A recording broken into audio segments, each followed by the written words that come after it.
So next in value supply, so we are doing some examination practical problems. So let us start with problem number 1. So in this case, A Limited, a registered supplier in a New Delhi, had supplied goods to B Traeger and C Traegers located in Ahmedabad, Gujarat and New Delhi respectively during current month as follows. So it means there are two buyers, so one is in Gujarat, second is in New Delhi. और जो ए है वो भी new Delhi में है, तो उसमें जो गुजरात की है वो इंटरस्टेट है सप्लाई, और जो न्यू दिल्ली है वो है इंट्रास्टेट। तो पर्टिकुलर्स आपको दिए हैं बी ट्रेजर को और सी ट्रेजर को, आपने जो प्राइस ऑफ गुड्स है excluding GST and without considering of following items है। प्राइस आपका 30-20 और पैकिंग चार्जेज हैं जैसे बी ट्रेजर के कमीशन है 600, उसमें वेकमेंट के चार्जेज हैं और discount for prompt payment as agreed. यदि आप कुछ पेमेंट करते हैं तो आपको डिस्काउंट भी मिलेगा, तो ये हमने एग्री किया है कॉन्ट्रैक्ट के टाइम पर। So compute GST liability of A Limited for the current month if tax rate is 9% each for CGST and SGST and 18% for IGST। तो आपको GST की भी लाइबिलिटी कैलकुलेट करनी है।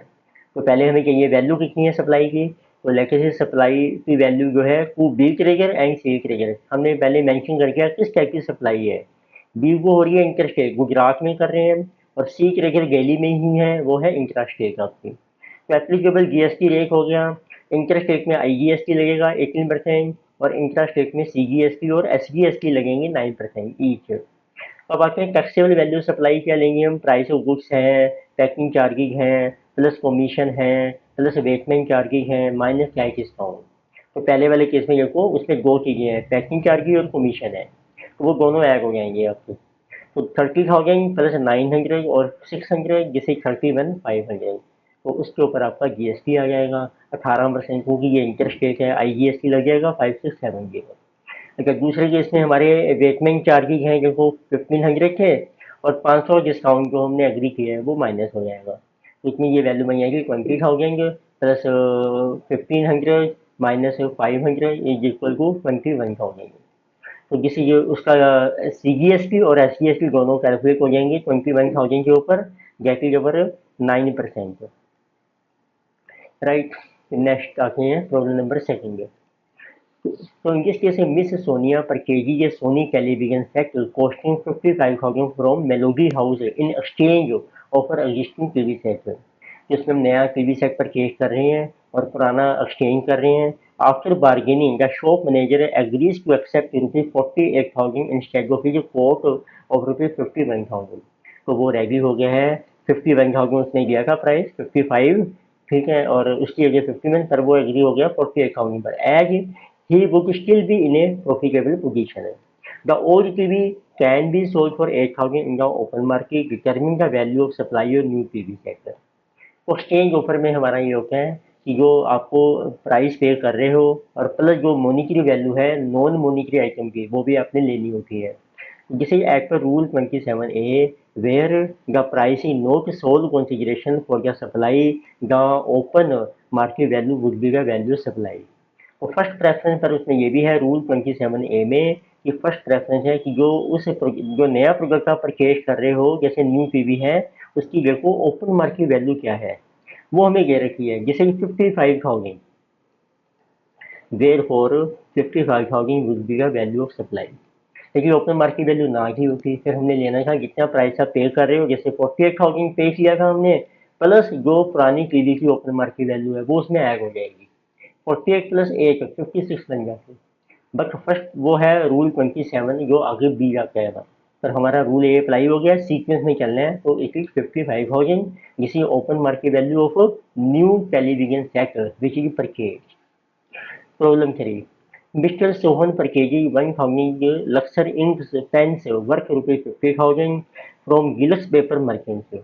अपने 1,000 के पेन परचेज किए हैं मिस्टर सोहन ने 50,000 के। मिस्टर सोहन से वाइफ जो है is an employee in Gilas paper merchant. Mister Sohan की जो वाइफ है, जो रिलेटिव है, वो एम्प्लॉई है उस Gilas paper merchant, and the price of each pen इनका open market is 60। It mean समझो अभी रिलेटिव पर्सन हो गया आपका, और ओपन मार्केट प्राइस 60 है। The supplier additionally charges 1000 for delivering a goods to the recipient place of business determining value of taxable supply। तो इसमें यह है act section 15(1) and subsection 2 mister Sohan and Gilas paper marking would not be treated as related person merely because spouse of recipient is an employee of the supplier। अब उसकी जो wife है वो सिर्फ एम्प्लॉई है, उसका कोई सब्सटेंशियल इंटरेस्ट नहीं है गिलस पेपर मर्चेंट के बिजनेस में, तो इट मीन्स अब वो रिलेटिव पर्सन नहीं माने जाएंगे। देयरफॉर जो ट्रांजैक्शन वैल्यू है including incidental expenses will be accepted as value supply. तो हैंस वैल्यू सप्लाई इज, तो क्या प्राइस है 50,000 है, ठीक है, और प्लस 1,000 है आपके जो एडिशनल चार्जेज हैं डिलीवरी के, वो ऐड होकर 51,000 बन जाएगी value supply. So problem number 4. Shriram Garments is a registered person in Chandigarh. A particular variety of garments has become non-moving, being out of fashion, costing रुपये 10 लाख। तो उसमें वो नॉन मूविंग हो गई हैं कुछ हमारे गारमेंट्स, तो उसकी कॉस्ट है 10 लाख की। Despite having discounts offer no customer is willing to buy the garments, हमने डिस्काउंट दिया फिर भी कोई कस्टमर नहीं है। After some time Shri Ram garments found है online retailer who is willing to buy these garments for rupees 4 lakh with condition that the retailer would put up a poster of Shri Ram garments in all of its retail outlets in the city। Sir वो कहता मैं 4 लाख में खरीदूंगा, पर आपको condition है कि आपने मेरा एडवर्टाइजमेंट भी अपने जो गारमेंट स्टोर है वहाँ पे पुट करना है। पोस्टर मीन्स एडवर्टाइजमेंट, तो आपने डिटरमिन करनी है value supply. The supplier and recipient are not related person नहीं है because of condition imposed, hence the price of 4 lakh will be accepted as transaction value of supply। अब जो supplier है, ठीक है, और जो कस्टमर है बायर, वो रिलेटिव पर्सन तो है नहीं, तो गेस और जो भी आपकी वैल्यू एक्सेप्ट हो रही है ओपन मार्केट वैल्यू वो आपकी ट्रांजेक्शन वैल्यू मानी जाएगी सप्लाई की विच इज 4 लाख। तो नंबर 5, MIS इंडस्ट्री से ट्रांसफर से 10,000 units of its stock costing rupees 5 lakh for further processing to its branch. The branch after further processing goods of its own as well as similar units from other persons supply the same variety of goods to wholesaler। तो goods of the same kind and quality are supplied in lots of 10,000 units for rupees 4,75,000, determining the value of the supply। हमने branch को भेजी है further processing के लिए, फिर branch जो है आगे सेल कर रही है सिमिलर गुड्स 475 में, पर जो हमारी कॉस्ट थी वो 10,000 यूनिट की कॉस्ट थी 5 लाख। तो in case of transfer of goods between distinct person, अब ये डिस्टिंक्ट पर्सन है ब्रांच उनकी having same pan, the transaction will be previous supply even if the transfer is without consideration. अब हमने कोई कॉन्सिडरेशन को लिया नहीं, ब्रांच को गुड्स भेजी है जिसकी हमारी कॉस्ट 5 लाख थी, पर ये सप्लाई मानी जाएगी। अब क्वेश्चन आएगा कि वैल्यू क्या लेंगे हम। If the branch does not avail input tax credit the value supply shall be the open market value which is not available, और value supply of similar goods available but very low as it may not include transportation cost and hence not acceptable। या फिर हमने लेने की जो open market value है वो भी काफ़ी लो है, कॉस्ट ही हमारी 5 लाख है जबकि वो सेल कर रहे हैं आगे 475 में, तो hence value supply should be taken as 110% of cost that is 5,50,000। फिर वही रूल अप्लाई होगा कॉस्ट प्लस 10% वाला। If the branch is eligible for input tax credit, the value declared in the invoice will be deemed to be open market value of goods as per second provision to rule 28। फिर जो आपके invoice में value declare की है वही open market value मानी जाएगी,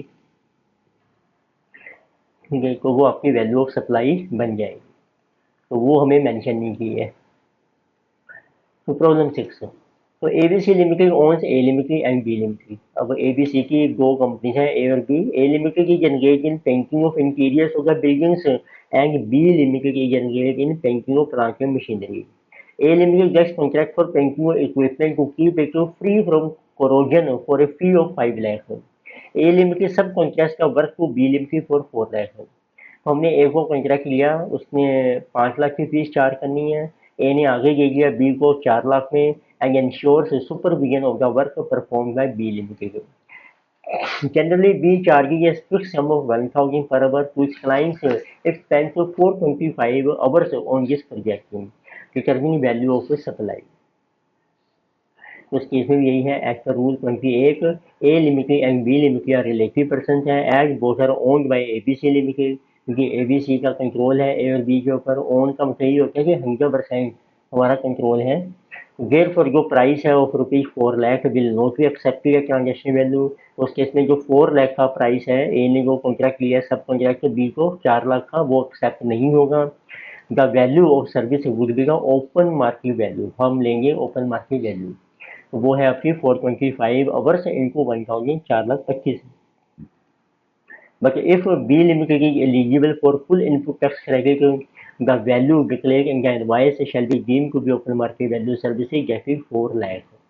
पर यदि रिलेटिव पर्सन जो है इनपुट टैक्स क्रेडिट अवेल कर रहा है, फिर तो वैल्यू वही है जो इनवाइस में डिक्लेयर किया अपने 4 लाख की।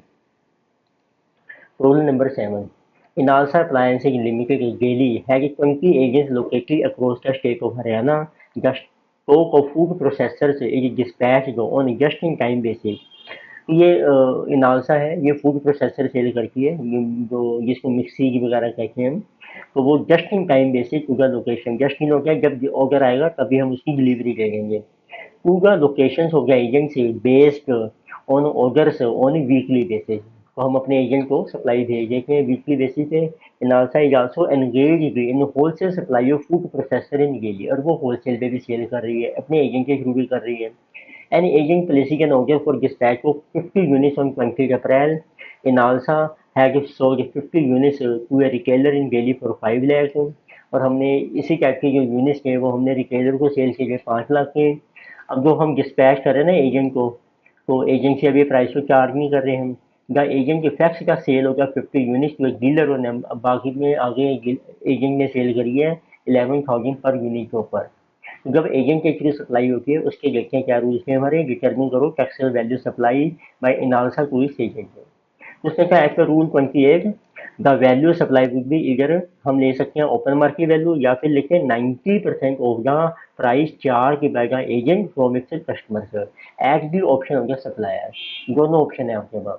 ओपन मार्केट वैल्यू क्या है आपकी, वो है 5 लाख की, या फिर अब उसने आगे कितने में सेल की 11,000 के, तो उसका करो 90% ऑफ एम आर पी, 4 का agent from the customer, 90% of 11,000 into 50, वो है 495 होगी। जिसमें वैल्यू कम बनेगी वो बेहतर है, तो आपको जीएसटी कम देना पड़ेगा, तो 495 आपकी वैल्यू सप्लाई मानी जाएगी।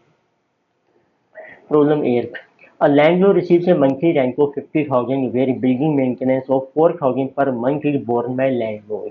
लैंडलॉर्ड को रेंट आ रहा है और वो बिल्डिंग मेंटेनेंस चार्ज भी बियर कर रहा है। In the month of May 2020 the tenant directly pays the building maintenance to the residential society and deducts the said amount from rent, but tenant paid municipal tax of 3,000 in May 2020। Determine the taxable value in the month of May, तो आपने लिखना है कितनी value मानी जाएगी taxable. 50,000 का जो उसको रैंक है, मेंटेनेंस चार्ज 4,000 जो कि लैंडलॉर्ड बियर कर रहा है, बट मई में टेनेंट ने ये वाले चार्ज डायरेक्टली सोसाइटी को पे कर दिया, उसने डिडक्ट कर दिया अमाउंट को, बट टेनेंट ने म्यूनिसिपल टैक्स पे कर दिया है लैंडलॉर्ड के बिहाफ पे मई 2020 में। तो as per section 15 4,000 paid for maintenance by tenant liable to be discharged by landlord and municipal taxes will be included in the amount of rent to get taxable value for it। अब देखो जो maintenance charge है वो भी landlord ने पे करने के, वो टेनेंट ने पे कर दिए, ठीक है। और जो आपका रेंट था, जो म्यूनिसिपल टैक्स था, वो भी लैंडलॉर्ड की लाइबिलिटी थी, वो भी टेनेंट ने पे कर दी है, वो उनको ऐड कर दो। अब देखो कितना रेंट पे किया उसने, अब 46,000 पे किया रेंट, क्योंकि हमारा 50,000 का रेंट है, और उसमें से जो चार्जेज हैं हमारे वो 4,000 हैं, वो उसने माइनस करके पेमेंट कर दी 46,000 की। उसमें मेंटेनेंस ऐड किए हमने 4,000 और म्यूनिसिपल टैक्स ऐड कर दिया, तो टोटल वैल्यू सप्लाई है 53,000। 9th प्रॉब्लम है G plast limited supply plastic machinery to Cisco limited with the following details. तो ये हम प्लास्टिक मशीनरी सेल कर रहे हैं। लिस्ट प्राइस है exclusive of tax discount 2 lakh का। पैकिंग मटेरियल है, सब्सिडी मिल रही है गवर्नमेंट से ऑन सेल ऑफ मशीन, ये हम कंसीडर नहीं करते हैं। डिस्काउंट 3% की ऑफर को list price recorded in the invoice, तो जो इनवॉइस प्राइस है उस पर 3% डिस्काउंट है आपका। Determine the value taxable supply made by गी प्लास्ट। तो देखो कितना प्राइस है, लिस्ट प्राइस है आपका 2 लाख, पैकिंग मटेरियल है, सब्सिडी है गवर्नमेंट की, तो इसमें लिस्ट प्राइस ऑफ मशीन जैसे 2 लाख ऐड कर दिया आपने packing material. Subsidy from government वो डिसअलाउड है, वो ऐड नहीं करेंगे हम, दिस इज नॉट एडिड नील।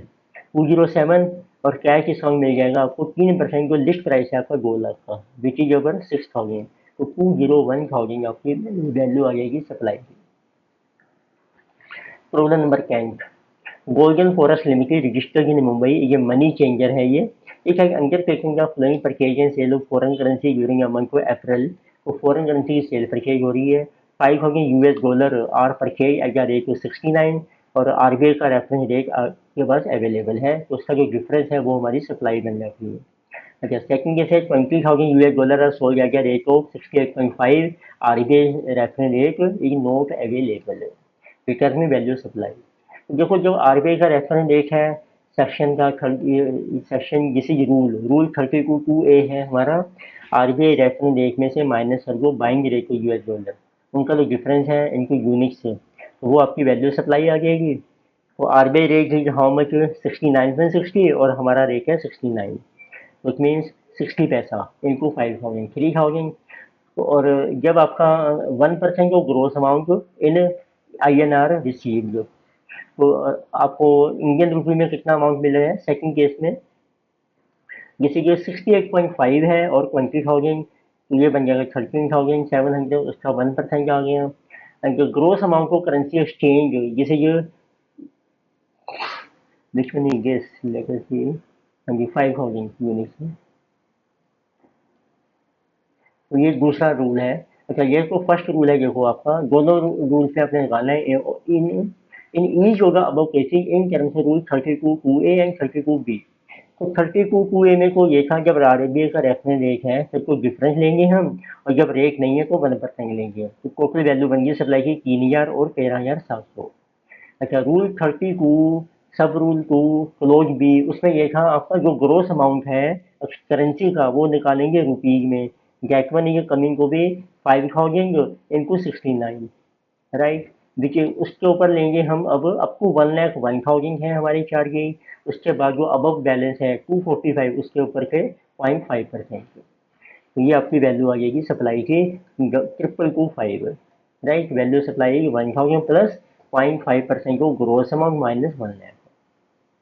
अच्छा, सेकंड केस में ग्रोस अमाउंट को करेंसी एक्सचेंज है आपका 20,000 इंटू 68.5 13,70,000, तो वैल्यू सप्लाई है अप टू 1,01,000 है, फिर जो बाकी बच्चा 9,00,000 उस पर 0.5% 4500, वो बन जाती है 5500, प्लस जो 10 लाख से अबव है 1370 माइनस 10 लाख उस पर है 0.1%, और मैक्सिमम लिमिट है ₹60,000 विच एवरी लोअर, तो हमारा अमाउंट आ रहा है 5870, ये 60,000 से लोअर है, तो ये आपकी वैल्यू सप्लाई मानी जाएगी।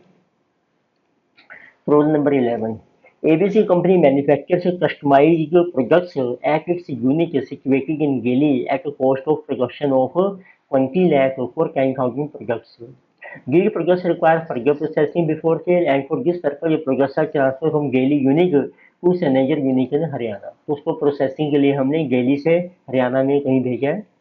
The Haryana unit, apart from processing its own products, engages in processing of similar products of other persons who supply the product of same kind and quality, and thereafter sells these processed products to wholesalers. Products of same kind and quality are supplied in lots of 10,000 each time by another manufacturer located in Haryana. Price of such goods is 18 lakh. Similar goods का price है 18 लाख। तो determine कीजिए value of 10,000 products sold by ABC company with Haryana unique act of provision. ये question आया था CA मई 2018 में। तो act section 25(4) of the units of ABC company in Delhi and Haryana are distinct persons हैं, and act per rule 28 the value supply of goods between distinct persons shall be, open market value ले सकते हैं आप, और एक open market value not available, then it will be the value of supply of goods of like kind and quality, or if value cannot be determined, it will be cost of supply plus 10% of markup. Since open market value not available, therefore value of 10,000 products supplied by Gaily unit to Haryana unit will be the value of the goods of like kind and quality supplied to Haryana unit by other customer, which is 18 lakh. तो जो like kind and quality goods है उसकी value दी है आपको 18 लाख, तो वो आपकी value supply मानी जाएगी। रोल नंबर 12, तो AB limited provides the following particulars relating to goods sold by it to CG limited. ये CMA में आया क्वेश्चन जून 2018 में। तो इसमें लिस्ट प्राइस है देखो गुड्स का, exclusive tax and discount 20 lakh है, tax levied by municipal authority है, CGST और SGST चार्जेबल और गुड्स दे रखा है आपको, पैकिंग चार्जेज जो इंक्लूड नहीं है अब प्राइस में। AB ने रिसीव की है 80,000 की subsidy from NGO on sale of such goods, price of जो गुड्स है 20 लाख का, ये जो after considering such subsidy AB Limited offer 2% discount on the list price of goods which is recorded in the invoice for the goods determining the value supply। तो subsidy देखो NGO से मिल रही है, वो एग बैक कर देंगे, municipal taxi egg हो जाएंगे आपके, CGST एग नहीं करेंगे, पैकिंग चार्जेज एग हो जाएंगे, और जो आपको मिल रहा है इसमें डिस्काउंट 2% वो आपका कर देंगे माइनस। तो लेकर सी लिस्ट प्राइस है एक्सक्लूसिव टैक्स वो है 20 लाख का, तो हमने ऐड किया tax levies by municipal authority 2 lakhs, packing charges 40,000, subsidy from NGO 80,000, less discount है 20 लाख का लिस्ट प्राइस है 2% 40,000, तो value supply 20,80,000। Problem 13, Blue Limited daily a registered supplier is manufacturing cakes. It provides the following details of taxable interest-rate supply made by it for the month of May। तो ये cake cell कर रही है, तो उसकी interest rate supply की है, list price है और गुड्स का वो है 15,20,000 है। एक item already adjusting in list price जो हम ऑलरेडी एडजस्ट कर चुके हैं। सब्सिडी मिली आपको स्टेट गवर्नमेंट से तो वो अलाउड है, सब्सिडी मिली ट्रेड एसोसिएशन से वो डिसअलाउड है, उसको एड बैक कर देंगे हम। आइटम्स जो आपने एडजस्ट नहीं की है लिस्ट प्राइस में वो भी दी हैं आपको। लोकल अथॉरिटी का टैक्स हमने नहीं लिया है, पैकिंग चार्जेज नहीं लिए हैं, late fees paid by recipient of supply for delayed payment of invoice inclusive of GST 18%, या फिर 6,000। देखते हैं वैल्यू सप्लाई में लिस्ट प्राइस आ जाएगा केक का विच इज गिवन 15,30,000, ठीक है, और जो आपको ट्रेड एसोसिएशन सब्सिडी मेरी है वो ऐड हो जाएगी 70,000 की, तो 15,30,000 है। Subsidy from trade association includable in section 15 70,000 add हो गई। टैक्सी लेवाइज में लोकल अथॉरिटी वो इंक्लूडेबल हैं, वो भी ऐड हो गए आपके। पैकिंग चार्जेज जो है इंसिडेंटल एक्सपेंसेस वो भी ऐड हो गए आपके 18,000 में। लेट फीस पे कर recipient supply for delayed payment ये भी इंक्लूडेबल है अंडर सेक्शन 15 में, पर वो हमने लेनी है विदाउट GST। तो इसमें 18% क्या होता है, 118 की वैल्यू इतनी है और विदाउट GST उसकी वैल्यू 100 है, तो 6,000 की कितनी है 6085। आई थिंक जिसमें नहीं जीतूँ इसको आप करेक्ट करके देखिए कितना बने हैं, 6,000 है इनको 100 डिवाइड है 118, तो ये बन जाएगी 5085। यहाँ पे ना करेक्ट कर लेना है इसको, 6 नहीं है इट शुड बी 5। अब मैं इसको करेक्ट नहीं कर सकता तो आप इसको करेक्ट कर लीजिएगा, then you make this total again, तो वो आपकी टैक्सेबल वैल्यू आ जाएगी सप्लाई की। Problem number 14, compute in each of the following independent cases या taxable value services provided by an authorized dealer in foreign exchange को, ये भी foreign exchange का आ गया क्वेश्चन। 2500 US डॉलर है, ए ने से किए बी को ऑथराइज डीलर 62.5 पर, RBI का रेट आपको दिया हुआ है इसमें। दूसरे में ₹80 लाख हमने एक्सचेंज किए हैं इनको कनेडियन डॉलर में, एंड एक्सचेंज रेट है ₹50 पर कनेडियन डॉलर। RBI रेट आपका इसमें अवेलेबल नहीं है, तो जो ग्रोस अमाउंट है रुपीज में उसका कर देंगे 1%। नंबर 3 में है ई tax 1 lakh euro converted to dirham, तो इसमें दोनों करेंसी फॉरेन की हैं, रुपी नहीं है। RBI का जो रेफरेंस रेट है यूरो का भी है और धीरम का भी है। तो C1 में आया था मई 2015 में, ये पहले आते थे क्वेश्चन सर्विस टैक्स में, अब ये मॉडिफाई हो गए GST के बेस में। तो वैल्यू क्या हो गई देखो, टैक्सेबल सर्विस की RBI rate minus selling rate जब है इनटू यूनिट से, तो ये तो हो गया 63 माइनस 62.5 जो आपका रेट है, तो इनको 2500 यूनिट्स जैसे कि 1,250।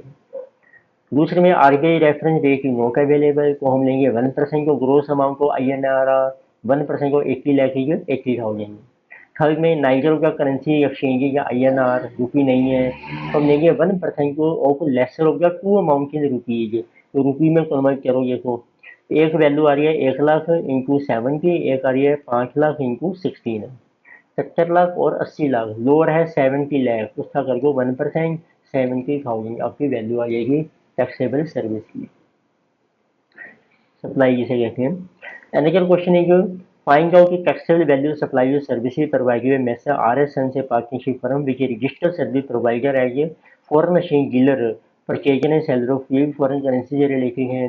US डॉलर 2000 आपने परचेज किए हैं फ्रॉम मिस्टर जॉन से 63 के ऊपर पर US डॉलर। RBI का जो रेफरेंस रेट है 65.5 है। ₹1,40,000 कन्वर्ट हुए हैं GBP पाउंड में and the exchange rate is 70 पर पाउंड। ये भी CA के नवंबर 2015 में आया था क्वेश्चन, सिमिलर क्वेश्चन। तो फर्स्ट केस में जब आप परचेज कर रहे हैं डॉलर की तो RBI का रेट है और जो एक्चुअल रेट उनका डिफरेंस आपकी वैल्यू आ जाएगी। दूसरे केस में हम लेंगे 1% ऑफ 1,40,000 जो रुपये में वैल्यू उसका 1%। टोटल वैल्यू सप्लाई है 6,400। Problem 16. So Asha, a registered supplier in Kochi, Kerala state, has provided following details in respect to her supply made intra-state for the month of March 2020. List price है of goods supplied intra-state exclusive of items given below from second to 5. कुछ items है ये हमने include नहीं किए अभी। Exclusive means not adjusted in list price। 3,30,000 का list price है। कोविड सेस लगा दिया है गवर्नमेंट ने ऑन सेल ऑफ गुड्स, जैसे म्यूनसिपल टैक्स लगा के ऐसे कोविड सेस है 12,500। Packing charge separately in the invoice. Discount 1% on list price was provided recorded in invoice. Subsidy received from state government for encouraging women entrepreneurs. Government subsidy हमने नहीं लेनी है, discount आपने consider करना है, रिकॉर्ड हुआ था इनवॉइस में। Compute value taxable supply and gross GST liability of miss Asha for the month of March या यूनियन CGST एंड SGSTR 9%। तो ये क्वेश्चन आया था ये CA नवंबर 2018 में same. So all amounts are exclusive of GST. So computation of value taxable supply and gross GST liability of Miss Asha for the month of March. देखो सबसे पहले list price आ गया आपका, ऐड कोई भी टैक्सी जो charge करके government packing expensive दोनों ऐड हो गए आपके। Subsidy receive from state government हमने जो है वो लेस कर दी, क्योंकि उन्होंने लिखा था कि जो लिस्ट प्राइस है, यहाँ लिखा है ना कि आपको एक्सक्लूसिव मीन्स आइटम्स अभी हमने एडजस्ट नहीं किए लिस्ट प्राइस में, जो नीचे वाली है। सब्सिडी मीन्स अभी माइनस नहीं हुई है आपकी। तो गवर्नमेंट सब्सिडी की स्टेट गवर्नमेंट की वो हमने कर दी -5,000। डिस्काउंट का 1% आ गया लिस्ट प्राइस है, वो भी लेस कर दिया हमने। जिसकी वैल्यू टैक्सेबल सप्लाई उस पर आ जाएगा CGST ना SGST और टोटल GST। Rule number 17.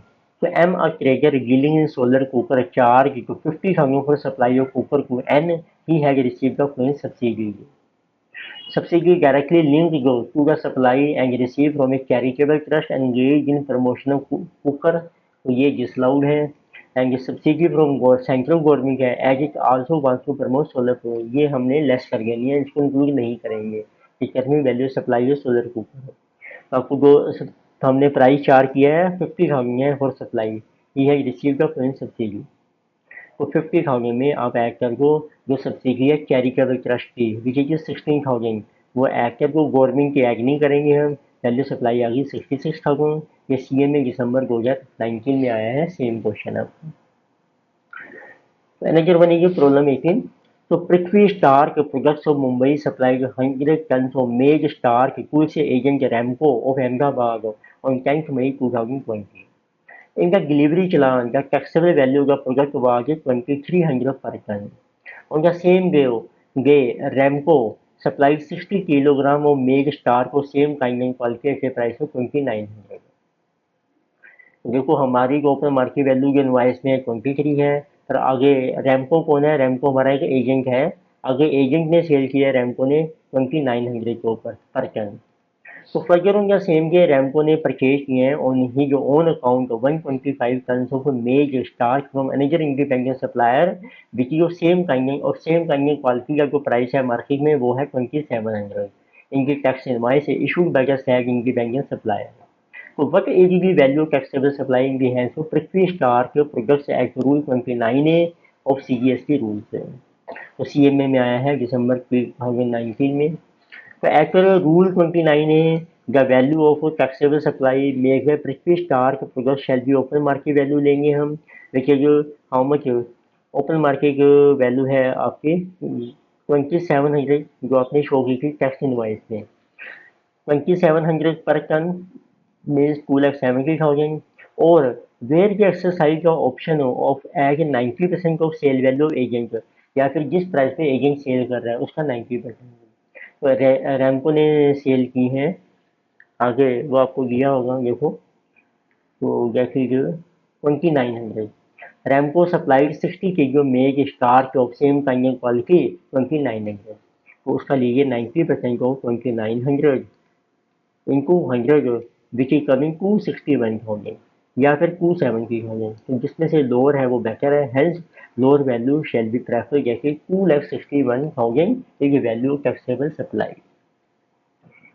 तो ये हमने डिस्कस किया वैल्यू सप्लाई के जितनी भी प्रैक्टिकल प्रॉब्लम्स थी एग्जामिनेशन पॉइंट ऑफ व्यू से जो आ रही हैं सारी डिस्कस की हमने। तो इस तरीके से आपका वैल्यू सप्लाई जो है टॉपिक कंप्लीट हो गया है। तो नेक्स्ट हम स्टार्ट करेंगे अब एग्जाम्पटिव या नेगेटिव लिस्ट की जो सप्लाई है। Thank you.